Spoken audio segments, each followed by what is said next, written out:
My name is Floyd Painitz, and I'm the president of Seventh-day Adventist Kinship International. It's my privilege to welcome you to the January Kinship Worships, a program that's for us and by us.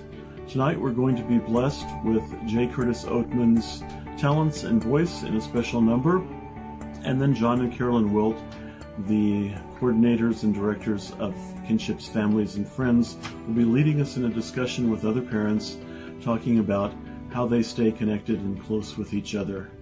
And so please sit back now, enjoy, and be blessed by tonight's worship service.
Welcome. This is a Kinship, SDA Kinship webinar for families with LGBTQ plus members. It's also for friends and allies. You're all welcome. But today we have three families that are going to share the journeys that we've made. And you're welcome to the Tims have now come on great. You're going to see that each of our journeys is different. And your journeys could be different also, but together we still can help each other and connect. That's what we've done in the future. We've been friends with the Widmers for quite a few years. They've helped us, we've helped them, and other families. So welcome to Kinship Families and Friends. And, Carolyn and I have been involved with Kinship for many years. We're approaching 20 years. Recently, though, we've done a lot of research and we've discovered, and we're very comfortable, that at least 50% of our families in our churches, in our congregations, have an LGBT member somewhere. It may not be a son or a daughter, but it could be a niece or a nephew, a grandson, granddaughter, it could be a brother or sister. It's a lot more common than we may realize, because unfortunately, some of the things we've been taught, some of the things the faith continues to share, forces people to stay in the closets and forces families to be sort of lost in their own journey. So anyway, that's the purpose of these sharings today, and hopefully we'll have more sharings in the future. Well, we're John and Carolyn Wilt. We live in the Sacramento area. We had a gay son, and I started sharing about him. We used to run a program called Marriage Encounter, SDA Marriage Encounter, and we shared that eventually in our talks about having a son. And it was interesting how many couples came to us after a weekend workshop and said, "Can we talk some more? Can we share some more?" So again, we're happy to share about Eric.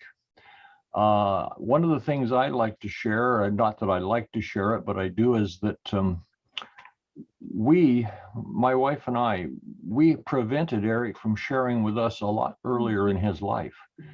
I like to tell stories. I like to make people laugh. And unfortunately, I used to tell a lot of gay stories and drag queen stories and to make people laugh. And later, after we became good friends with our son, he shared with me, he says, "Dad, I was afraid to share with you because I didn't want you to make fun of me." And I personally, not realizing it, caused him to wait 10 years before we finally pulled him out of the closet ourselves. And he also shared with his mother. "Mom," he said, "I knew you were a devout Adventist, and I knew the church's position, and I didn't want to stress you. I didn't want to put you in a situation where you may make a judgment against me." So together, as a mom and a dad, a loving mom and a dad that did love our son, we loved him once we did pull him out of the closet and he shared with us. Yes, we had to adjust. We had to learn some new things. We had to shift some of our thoughts and feelings. But we did. And through that, we had 25 years of togetherness with him. We traveled with him. He traveled with us. We met his partners. We became friends with his partners and accepting to his partners. Was it easy? No, not always. There were times our emotions and our own thoughts and feelings sort of interfered with how we behaved and what we did. But in the end, we did. And unfortunately, we lost him 10 years ago to an unexpected brain aneurysm. But we have continued because families, we need to reach out to each other and we need to support each other. And Carolyn, did you have anything you'd like to share? Sure. My biggest concern with Eric when he came out was, how are our friends going to accept him? They all loved him and really loved him. He was a lovable person, and I was really concerned how they were going to accept him. But I was very pleased that everybody, all of his friends, continued to love him and accept him, which made me feel very good. And we were fortunate and blessed that we belonged to a local church and local Adventist church with a pastor that had a big heart. What did he say to you when we went to him and talked about Eric? He wanted to know what my biggest concern was. And I told him, what are people going to think about Eric? And fortunately, again, he accepted Eric, and Eric grew up in the church. I mean, we've got pictures of him in Sabbath school with his youth, and he did all of the things he was supposed to. But with our thoughts and feelings, he finished college here. I still hadn't recognized some of the hints that he had been giving me. He gave me a book one day from one of his professors over at his university, the University of Davis, California, Davis, whose daughter was gay, and she'd written a book. And Eric gave me that book, and he pointed out some things in there, some chapters he wanted me to read. I didn't catch the hint. I didn't catch what he was trying to tell me.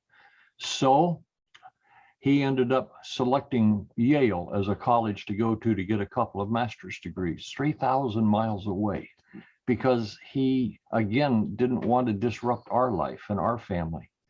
And so, yes, he ended up living in New York. And yes, we got to visit New York a few times, but it was decisions that we as parents made, things we missed, things we didn't recognize that caused. One of my favorite little sayings that I've used for many years, I discovered it early in my college career, was, what do I know that I don't know? And those are the things that I still ask that question. What do I know what I don't know? And also today, what do I know that I know is correct and accurate? Unfortunately, we live in a world that has a lot of untrue things they share. And unfortunately, our faith sometimes has still hung on to some beliefs and some interpretations and all that probably are not accurate. And we know the biologically and physiologically LGBT items it's not a choice. Our son didn't choose to be gay. He wanted to be married. He wanted to raise a family. He lived with two different ladies. He wanted to marry them, but it didn't work out. He told me later, Dad, I just didn't love them. I didn't feel comfortable living with them. And so we learned. It took us a while, and we're still learning. Today, as we work with other families and other friends, we're still learning. It's fun. It really is. We invite you to come and join. You may be very surprised with what you learn and what you do and what you say. And that is an important point. What you say to your children, to your family member, those first few words can have a major impact on further connections and future connections. So again, what you're going to hear today are three families. You've heard our story shortly and fairly. The Widmers are going to share their story. I'll let them introduce themselves and lay their groundwork out. But our lives are like tapestries. We weave different things, and every one of us has our own life tapestry. You're going to hear about the Tim's life tapestry. They're still weaving it. We're still weaving it. Chris and Debbie are still weaving their tapestry. Sometimes I get an ugly thread in there, and I have to pull that thread back out and reweave it, but that's okay. So let me not take any more time now. You're welcome to put questions over in the chat. We will each share 10 or 15 minutes for our story and to build our tapestry. And we'll watch for chats, and then we'll come back and we will answer some of the questions you may have. Make sure it says to everyone so that we'll see it. Yeah, you can say everyone or the host, but yeah, if you put it to everybody, we will all watch the chat and answer those questions. So anything else, Carolyn, you'd like us to start with? I think that's about it. Okay, well, hopefully our electricity stays on, and hopefully the Widmers stay in the light of PG&E. So Chris and Debbie, please, this is Chris and Debbie Widmer, and I will let them share their story.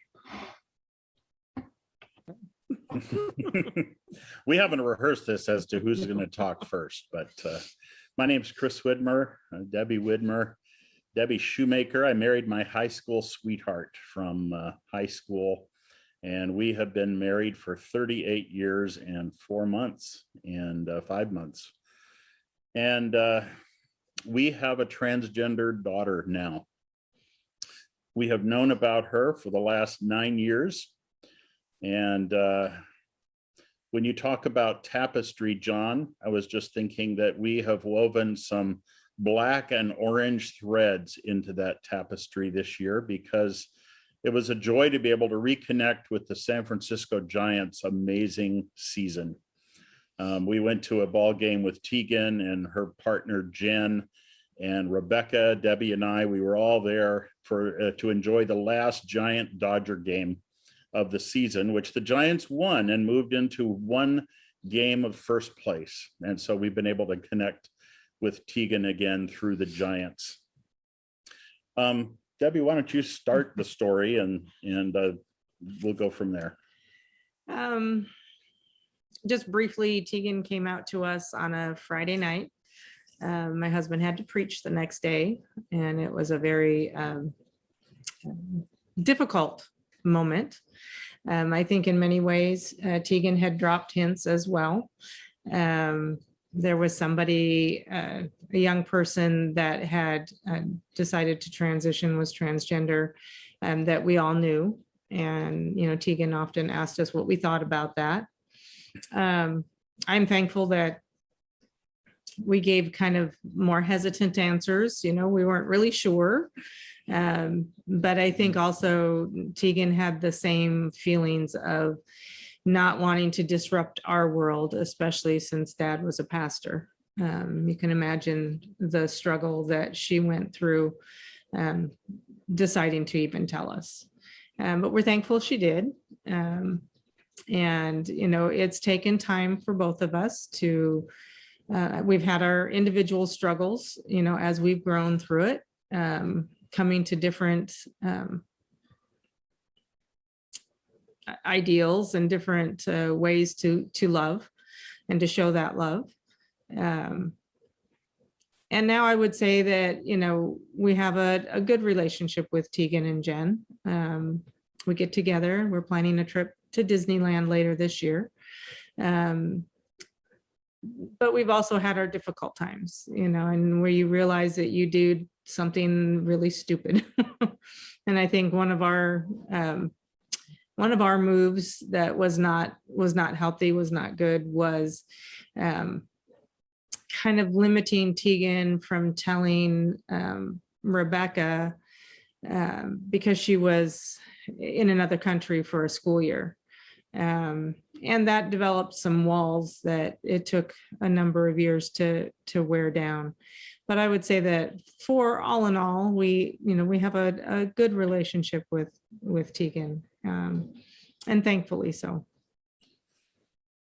I think, once you realize you've made mistakes as parents, it's good to be able to apologize for those mistakes, which we did, and own those mistakes. And we moved in the direction realizing that relationship was better than non-relationship. And love is better than ostracism.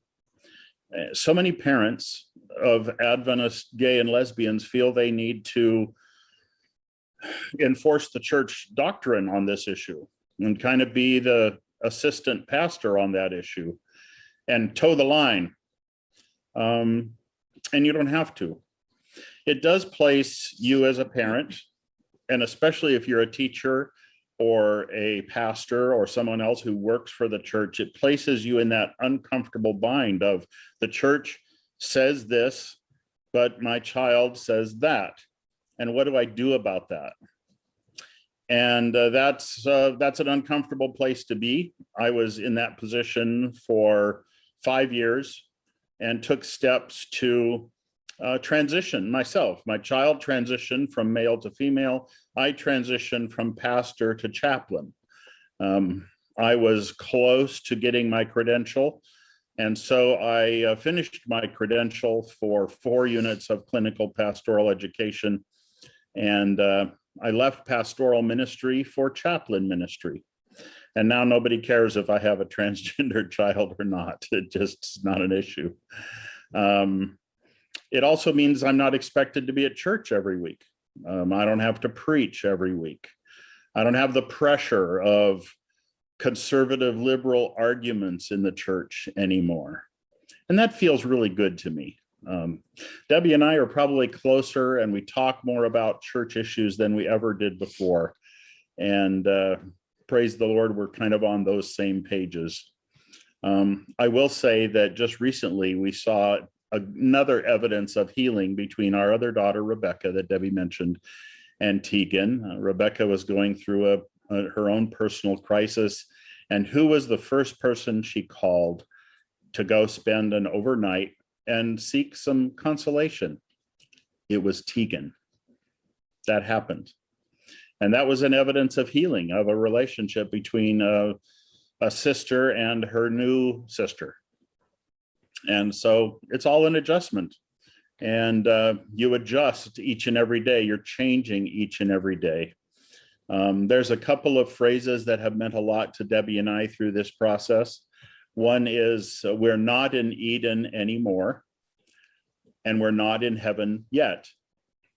I think the Adventist Church expects our families to live like we're in Eden, our marriages to be like the Adam and Eve one in Eden. In fact, yesterday we did go to church, and the preacher mentioned the Garden of Eden fairly early on in the sermon. We seem to always go there, but we're not in Eden anymore. We're in this sinful world. We're in this world marred by hard-hearted people. Jesus answered that question. Why is there divorce? Well, it's because of the hardness of your hearts. Why is there anything in this world that's not right? Well, it's because the hardness of our hearts. And we're in this sinful world, but we're not in heaven yet. So any expectation that we will match the ideal is an impossible expectation. And that meant a lot to us. Another phrase that meant a lot to us, I won't ask Debbie to repeat it because do you remember it? You want to do that one? There are some things that only God knows, and they are not telling. There are great mysteries in life. There are many things that God knows. Why? Why did this happen the way it did?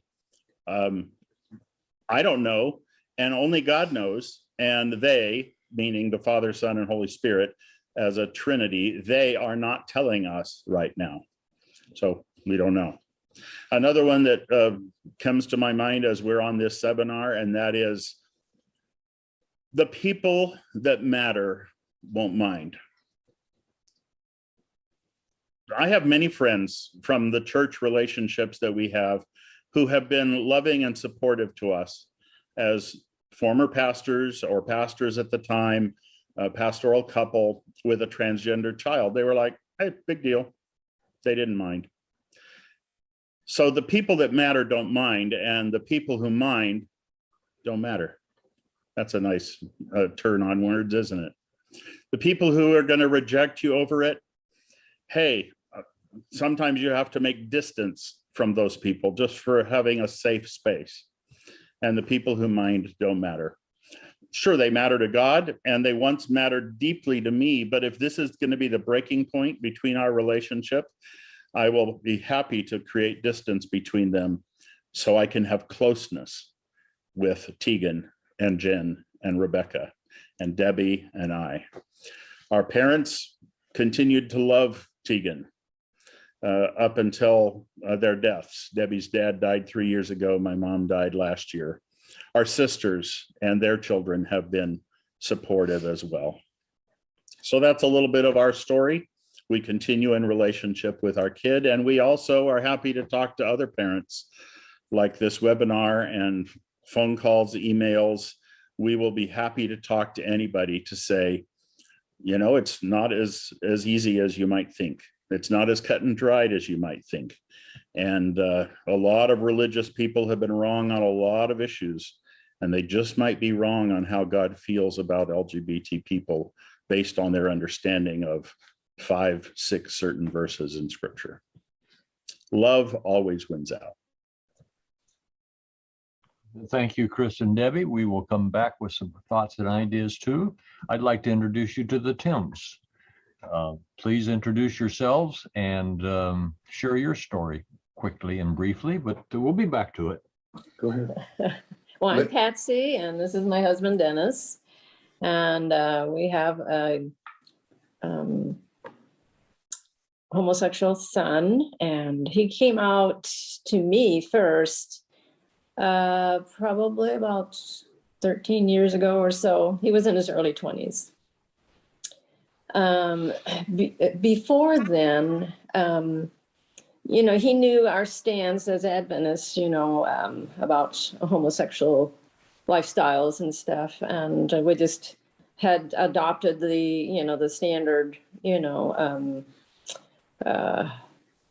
Understanding of Scripture. right, you Yeah. know. And in fact, there was at one time when we had some discussions on it at home, and Brandon was in attendance, and he kind of agreed with us at the time, you know. that, it was wrong and, this type of thing, but then, of course, years ago when he, actually shared, his struggles and things, and, you, as a parent, your, hopes and ideals, for your children just become, get dashed, you just, wow, it's just an eye opener, and then I had to kind of step back and say, hey, wow, Lord, how do I deal with this? I was struggling. I guess we both were. Oh, absolutely. So, Yeah. but I knew in my heart that I would not, turn him away.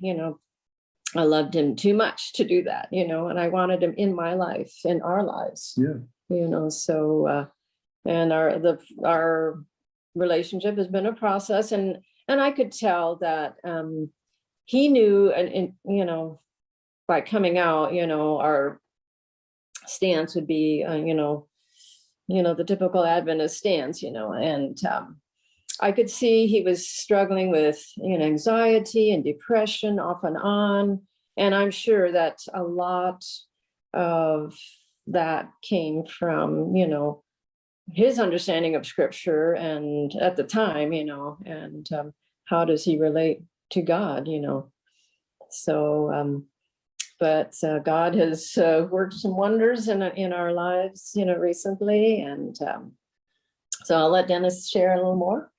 Yeah, like Nancy said, at the within the last year, we've made a big hurdle. We've made around a big corner. But up until that time, there was a barrier between us when it comes to religion. And I think Brandon knew that we probably, and we did, we felt that homosexuality was a choice, and that was a choice that he made. And God gives each of us a choice. We didn't agree with his choice. We thought that he could choose to be different if he wanted to. But it was only until probably about 5-6 months ago when Brandon came to us one Sunday while him and Rob were at the house for dinner, that they kind of revealed that they were anticipating a marriage. And of course, Patsy and I always figured that might come down the pike, and we should make some decision on how we're going to react to that announcement. And I had made it up in my mind that, it's something I couldn't condone or celebrate with them if they choose to do that. Patsy, unbeknownst to me, had made up her mind that I'm certain That was going to be a part of it. she was going to be a part of it. So when they were at the house that day and it came up over the dinner table, afterward, I didn't want to discuss it over dinner. So I took Brandon outside afterward, and I told Brandon, I said, Brandon, I appreciate that the fact that each of us get a free choice in life. And if you choose to get married and wed Rob, I says, personally, I can't celebrate that event with you based on my religious beliefs. And he said, well, I figured that as much, Dad, Now, Rob was in the house, so he didn't hear that conversation, and I didn't really want to bring it up to him because I knew how emotional he was. So later they left, and of course Brandon relayed that to Rob, and then the firestorm broke out between Rob and I with emails. He was flashing me emails like, I'm going to have the cops and the civil service or the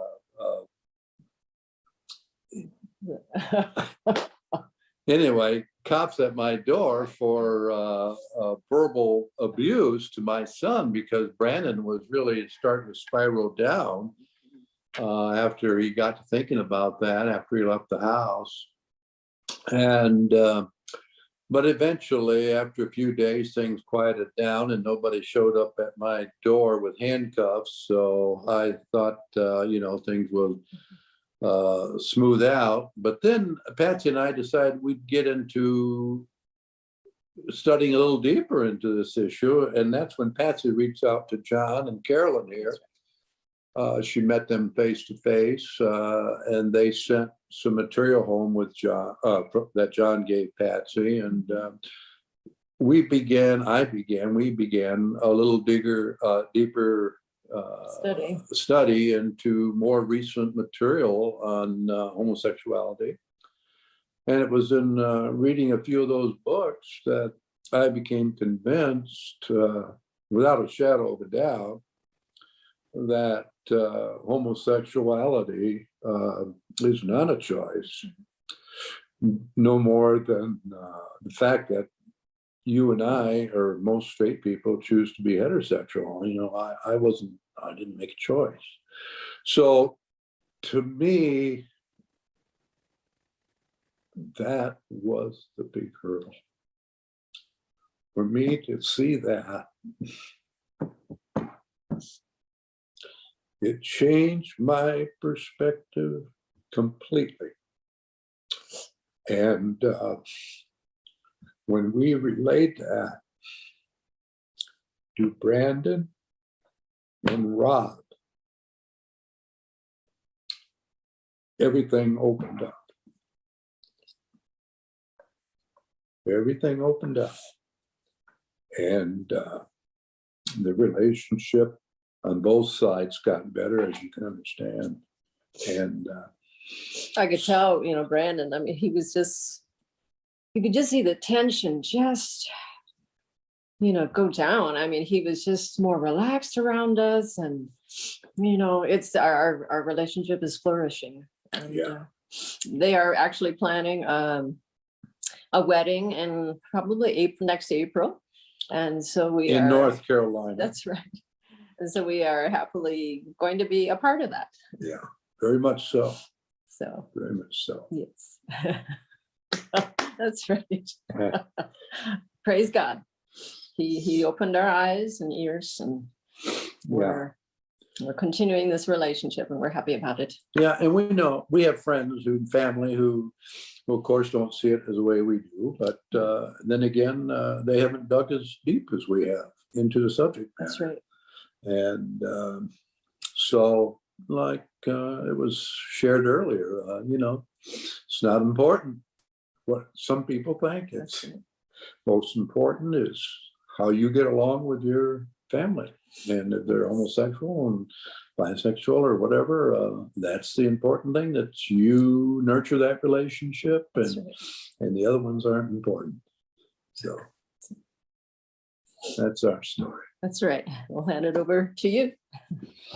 Well, thank you for starting our little webinar with that beautiful story, an emotional story. We are human beings, and God gave us feelings. He gave us emotions.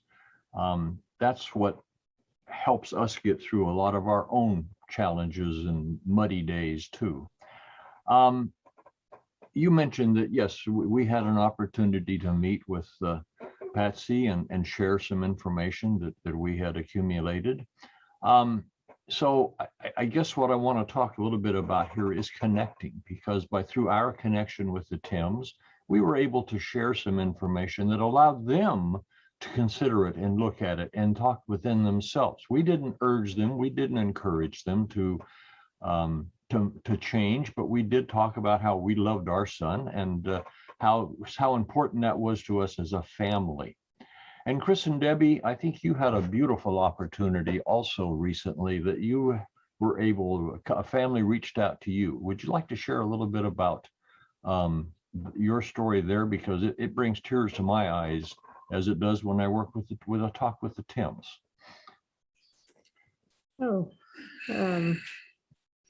Well, we've had several conversations with people. I can't even count them or number them. We haven't necessarily journaled them down, but we are taking place regularly with the Friends and Family Zoom meeting on Sunday mornings with Kinship. And it was there we did meet another couple who has a transgendered daughter. And, we talked with them 5 or 6 times through the Zoom group.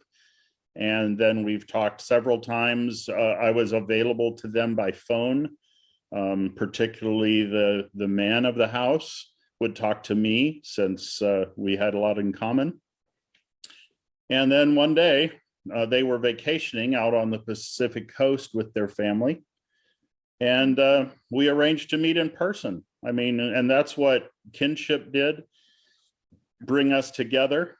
And so we met in person in a certain town. And Well, and on top of that, I'm trying to stay general. yes, I know. But the two children got in touch with each other, and their child traveled about an hour to come see our child, and had some time together, just kind of unloading their side of it, and helping to understand both sides of the story. So yeah, that's been a very a special friendship. We might live a long ways away, but when today with Zoom and phones and all of that, you are able to stay in touch and be there for each other in the tough spots, because no matter how willing you are, I think, to love your child, when it comes to making some of those shifts, you're going to have bumps, and you're going to get to a point where you don't know what to do or what to say, or you just need a listening ear. And I think when we can be that for each other, it helps you get through those bumps, knowing that it's going to get better. I mean, that was a big statement that was said for I don't know who started that, but the gay children particularly, it gets better. Well, you can also say that to the parents, hang in there, it gets better. I think the greatest fear of anybody coming out, whether they're LG, B or T or I or Q for that matter, though children usually come out by being born. That's a whole different discussion. But I think their greatest fear is that when they tell their parents, particularly, that they're going to lose that relationship. That's the greatest fear. It's what causes them to have high blood pressure and heart palpitations for weeks as they contemplate telling them. And then when that comes true, their worst fears come to pass, and that creates even more anxiety, and it creates greater problems. And the greatest thing a parent could do is to do the work. Like the Tims have said, they did work.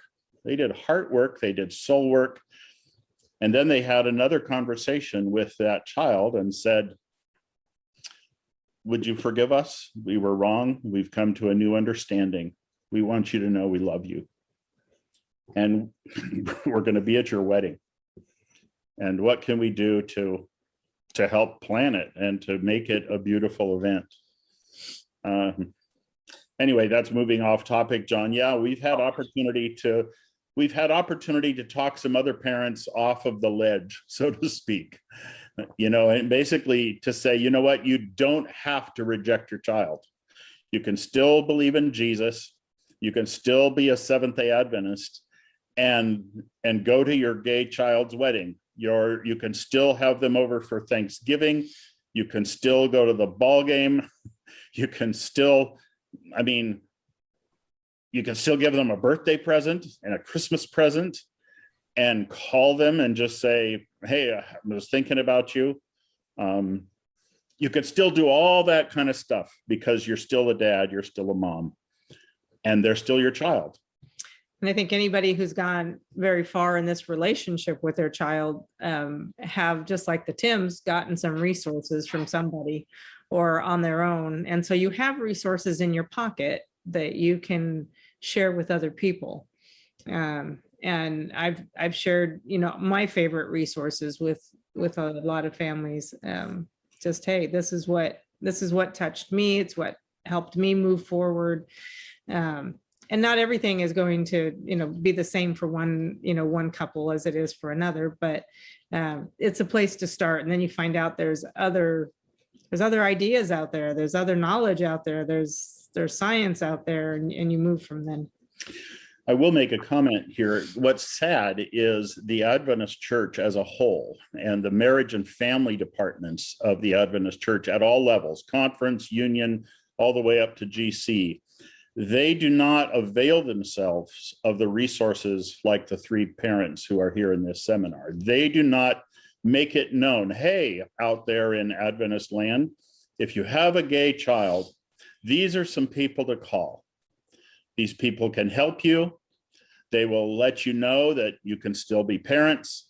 What do they want us to do? Do they want us to practice the official church position and do shunning? Is that what they would rather have us do? I don't know, but that's the blockade. There's no official communication channel to hook any gay parents with any other gay parents, afraid that we don't toe the party line, I guess, of rejection. You must reject your children. Well, then I think another point too for us, when your child or your family member, and I want to broaden it to family member, because you might be a grandparent, you may be an aunt and an uncle. When they approach you, remember, I guess is the best word. They have been thinking about this and known about this for years. Eric knew when he was 7 or 8 years old. Our son knew when he was 7 or 8 years old that he was different. He tried not to be. He didn't. He said he had girlfriends in high school. He borrowed the car and went out on dates. He did those things. And so it's difficult for a parent or a family member to sort of remember that, but your response in that first 5 minutes or 30 seconds or maybe a day, it's a pressure for a family member to be able to step back and say, can I take a deep breath? I think one of the fun things, and I'm a retired research engineer, so I'm used to looking at why things fail and how to fix them so they don't. So I guess maybe that was a natural thought for me, but Eric and I used to chat a lot about what his thoughts were and his feelings. And we'd take mom to shopping in the shopping centers, and he and I didn't like going into the store. So we'd sit out on the bench and while she's in shopping, and he and I used to sit and try to pick out a new partner for each other. And it was interesting because I'd see a guy go by and say, wow, Eric, look at that fella. No, I don't like the way he walks. Oh, okay. Well, hey, how about that? No, I don't like his hair. Well, how about that? Oh yeah, I like the muscles on that one. It was interesting. And then he would try to pick a partner for me. And I said, no, he doesn't look like your mom. It doesn't smile like your mom. So we had a chance to internalize between us as parents and he as a son about life, about real life. I'm sorry, the Bible is not a textbook. The statements in it were made for us to live our lives better. And in fact, the motto of our families and friends is, and I heard it in a song title, I heard it in a Southern gospel song that I enjoy, but it was that Jesus never looked the other way, and neither should we. And I looked to Chris Widmer for something. I'm sure, Chris, I'm unaware of anywhere in the Bible that Jesus judged anybody. I'm unaware of that. Maybe you know of some place he did, but I'm not a theologian. I'm a scientist. But I think Jesus told us to love each other and to accept each other. And he probably somewhere in there says, try to understand each other. And that's difficult. I don't always understand my wife, and she doesn't always understand me. I don't always understand my children, but I can still love them and accept them. And if they approach me, I hope I can slow down and listen and then attempt to be a good dad or a good uncle or a good grandparent, and help them get through the mud they're in right now. And it can be a LGBT kind of mud. It can just be family mud. I'm sorry. It can be a marriage that doesn't go well. And you have a chance to say, yeah, I've been there too. And you know what? It's worth this. So I throw those things out to us as in contacting any of us in Kinship. And families and friends, we have a roundtable discussion on the third Sunday every month at 9:30 Pacific time. But you're all welcome. Any of you are welcome. We don't have all the answers, but you may connect with Chris and Debbie. You may connect with Dennis and Patty or me or somebody else. You may find a neighbor down the streets around the round table. You say, hey, come on down. Well, let's go ahead. Let's go have lunch. We're doing this. That's how we help each other. And I think that's what Jesus told us to do. Did he not, Chris? Is that not the message that Jesus wants us to do? It is. You know, I'm going to mention the prodigal son, John. I'm just gonna, because I think that's where Jesus in that parable form told us what God is really like. I'm either, as a dad, I could either be like the older brother who looks at his brother coming home that night and smells him and sees him and makes all kinds of assumptions about what he's been doing in the far country. And he says, I wish he hadn't come home. Or I can be like the father who wraps his arms around that boy, who'd been looking for him and praying every night that he would come home and praying that he would still be alive in that far country and that one day he would come to his senses. And one day he did. He came home. Why doesn't our church coach every mom and dad to say, you know what, when your child gets a divorce and it's even their fault or partially their fault, when your child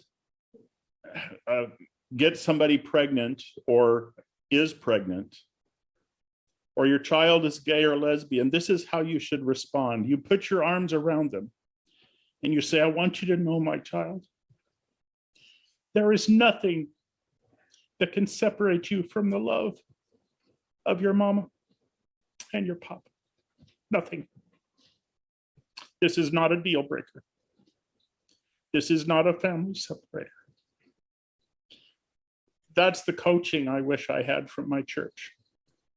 Amen. Since I didn't have it, and I really didn't do it as a pastor, I hope I can make up for lost time through these remaining years of my life with others and say, that's what you should do.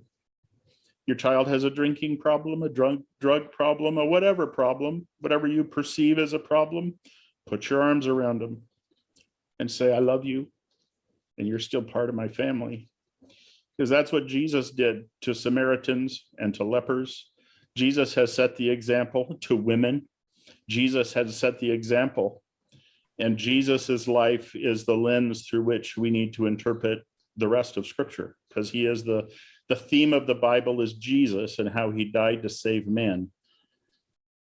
The plan of salvation assures us he's coming back again. There's a lyric to that song, Are you ready for Jesus to come? Well, maybe the greatest readiness that Jesus is looking for is when we reproduce the character of God in us.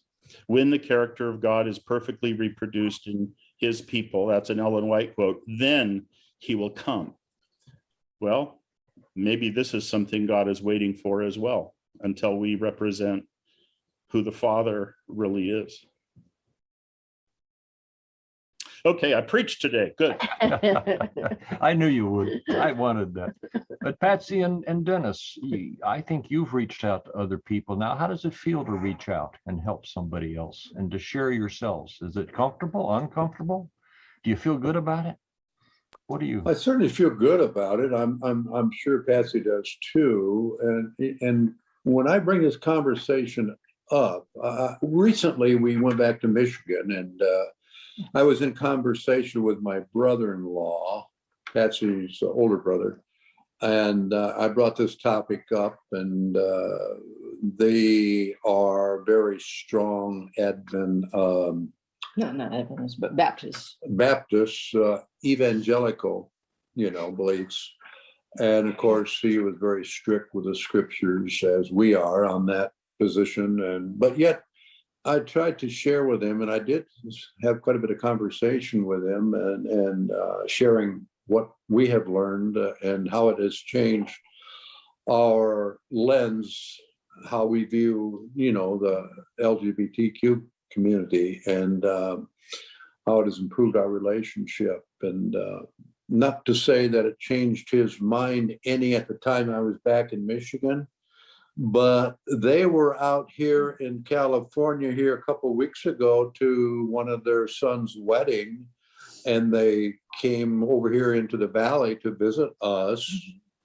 And Rob and Brandon, and they've always had a good relationship with Brandon, thought a lot of him, but it was the first time they've met Rob and Brandon together.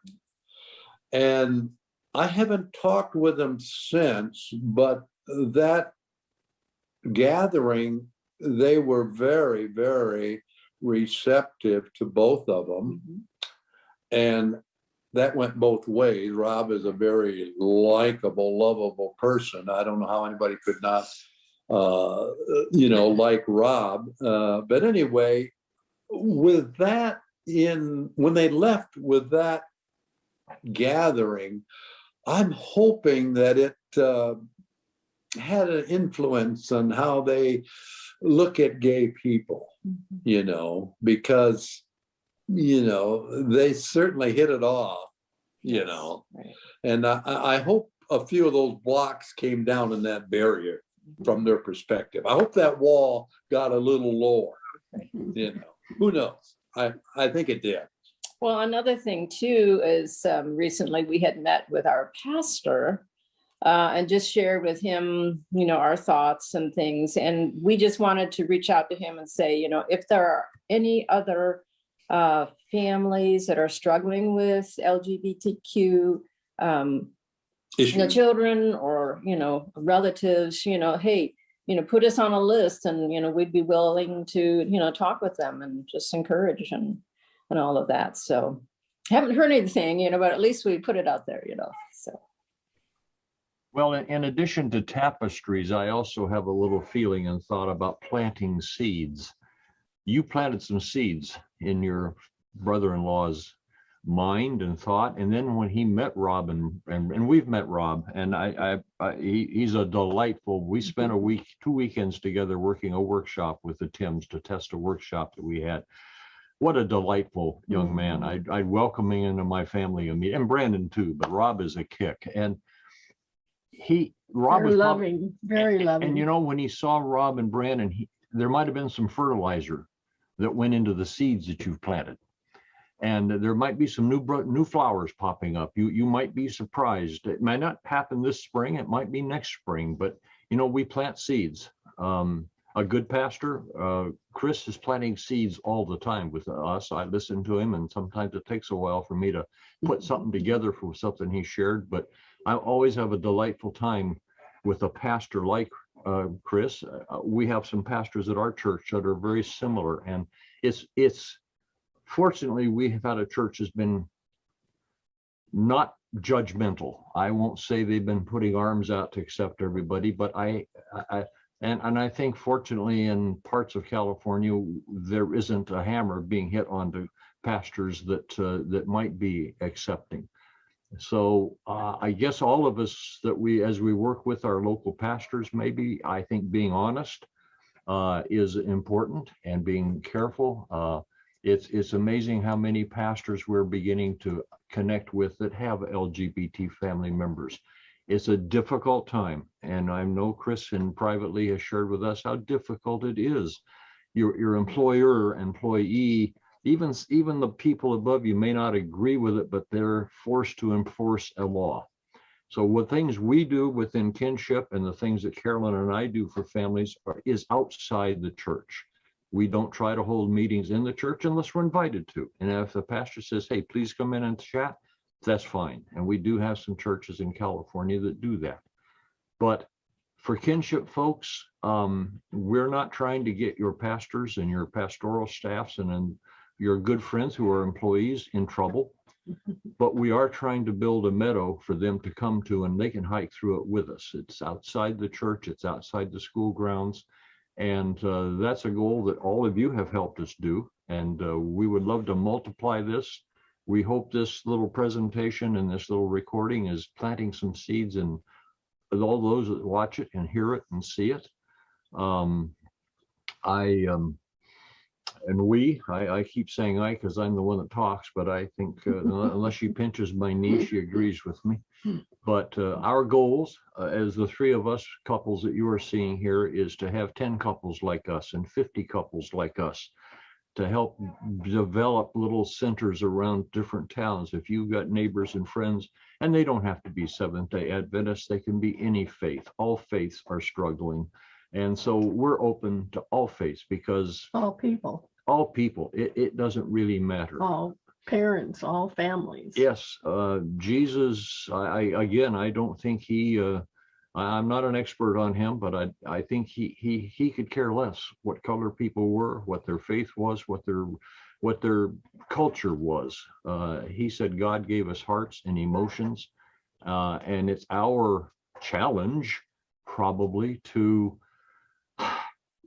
not misuse those challenges. And you spoke of the gay folks having their health issues. I have two nurses in front of me that I see on my screen, and moms and dads have those same issues. And there are suicides, and there are heart attacks, and there are depression, and there are mental issues with parents, with family members also. So it's not just pointing a finger at our LGBT members, it's putting our arms around all of us as families, as neighbors, as allies. I don't know, to me, just this little moment with us together, I feel wonderful that I have friends like you, and I hope we can do that to all the people we contact and we touch. So I don't know how much more time we really want to share on this, but does anybody have some closing kind of thoughts they'd like to share with the people that are going to view this video, view this webinar, and hopefully get back in touch with us? You are all welcome to reach out to us directly through the Kinship website, and we will certainly pass anything on to anybody you'd like us to, and they will get back in touch with you. But any closing comments you'd like to make? Tim, anything you'd like to offer, say, do? When I talk with people, I try to impress upon them how important it is for everybody to understand the homosexual mindset and the fact that it is not a choice, but it's something that they're born into. And I said, if you don't understand that, if you don't get that embedded in your mind, you could have a negative effect upon any of your grandchildren, or perhaps you're a young parent without it and who's starting a family.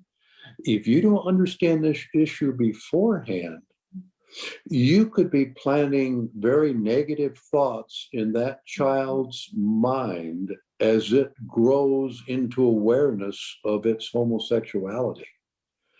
But if you get it straight in your mind today and you start sharing the reality of the issue early in the individual's life, then they won't begin to grow and feel negative about, should they become aware that they're homosexual or whatever.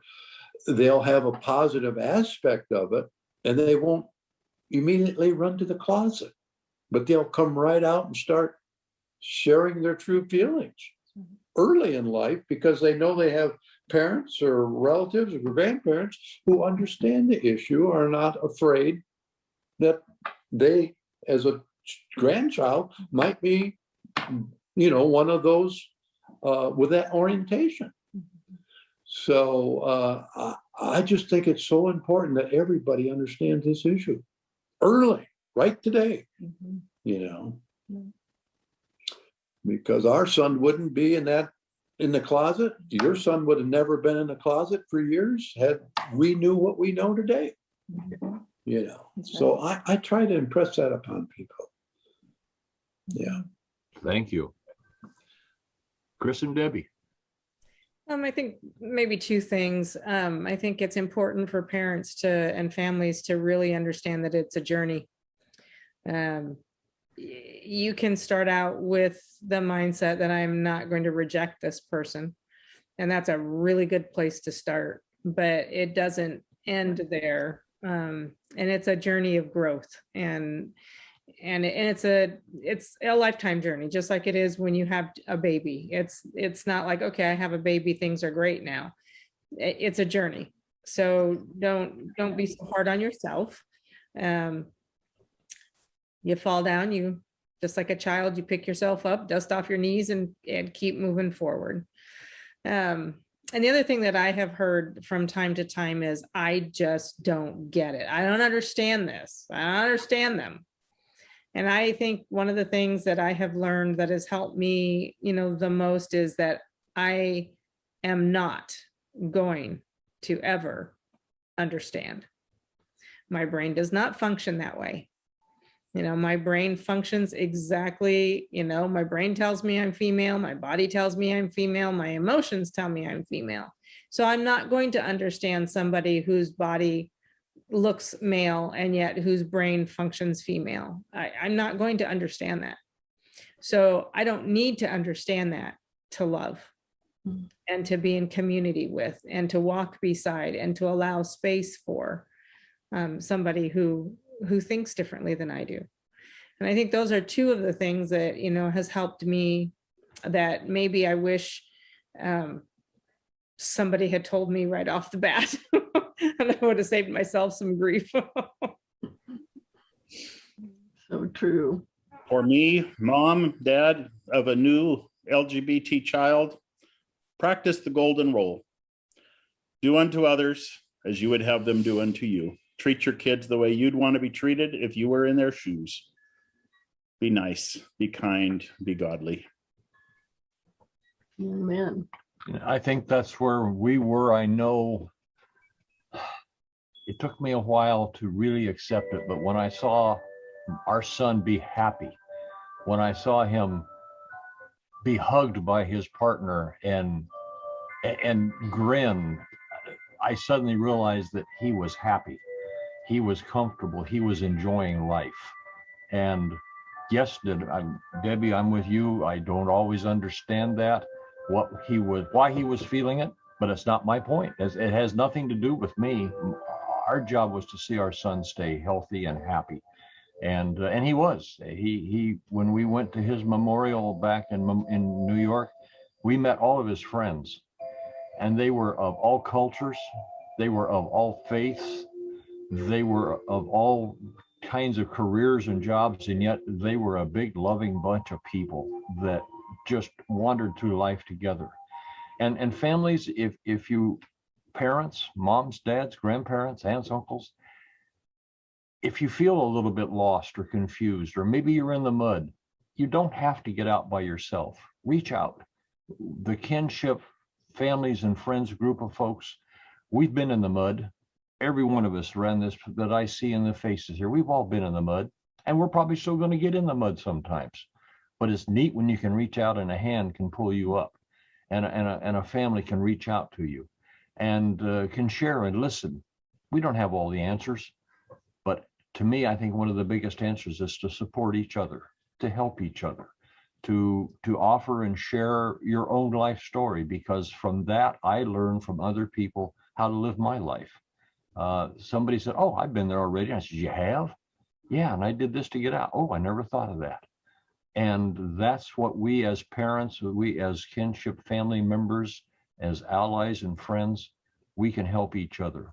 And I thank all of you for being here for an hour and sharing your intimate feelings and your thoughts and your tears and your joy and your smiles. So proud of both of you guys. It's just awesome. And folks that have been chatting, is there anybody? I don't see any more questions for us. But again, please reach out to SDA Kinship. We are an excellent in-depth reach for everybody. Your family, your LGBT members can find places within Kinship for their own questions and all if they want. And you all can reach out, and we all will be happy to reach back to you. Chris, would you close us with some prayer? Mighty God, we just thank you for this opportunity today to visit to know that we are not alone, and to know that those who might watch this now or later know they're not alone too. Bless each family member who struggles with their religiosity as they network with their family members whom they love, who might be LGBTIAQ. And may we always side on the side of love. We pray in thy name. Amen. Amen. Thank you so much. Have a The good day. Whitmers, and thank you, Tims. Thank you. Hello again. Thanks, Jay, for that special number, and thanks, John and Carolyn, for leading us in that discussion and sharing with us. If this is the first time that you've heard about SDA Kinship, you can check us out on the website, sdakinship.org, or you can follow us on any of our social media at SDA Kinship. The Kinship worship happens the first Friday of each month, so please put it on your calendar, on your digital calendar, as a reminder that at 8 p.m. Eastern Time, U.S. Eastern Time, Kinship worship starts, and you can catch us either on the Facebook page or on our YouTube channel. We'd be very happy to have you with us each and every month. And if you have any questions, or if you're a parent or a family member of an LGBT person and would like to speak with John and Carolyn, please send us a note, info@sdakinship.org, and I'll make sure that the question or the information, comment, whatever, gets forwarded to John and Carolyn, and they'll be happy to respond to you. So we have a lot of things happening in this new year. I want to wish everyone a very happy new year 2022. Very happy, prosperous, healthy new year coming up. And if we can join together in community, I think we'll have a great year. We have a lot of exciting things coming up this year. We have lots of Zooms. Of course, this Kinship Worship, the first Friday of the month. The third Sunday of the month is when John and Carolyn host a Families and Friends Zoom, and everyone is welcome to join in that. If you're not already subscribed to Kinship's newsletters, you can join as a member or as a subscriber and be notified of what's happening each month, each week, and please plan on joining us. We'd love to have you. I have a new podcast, a video podcast called Kinship Connects, that shares and interviews with people, shares their stories, their journeys. It's kind of a human interest podcast, so please stay tuned and look for those. And we also are really excited. This month we'll be announcing a brand new podcast that we'll be doing that I think you'll thoroughly enjoy. And the announcement for that will be going out in the next week or so. So please stay tuned for that. We have lots of other trainings, podcasts, Zooms. We have Facebook groups, WhatsApp groups that you're welcome to be a part of. Just sign up as a member and we'll get you connected with other LGBTQIA folks, as well as supportive allies and families and friends. So let 2022 be a year of making Kinship relevant for our community and engaging all of us to build and to grow on each other's journeys. Remember that you are loved unconditionally by God and that you're not a mistake. So thank you very much. Have a great Sabbath, and we look forward to connecting with you soon. Bye-bye.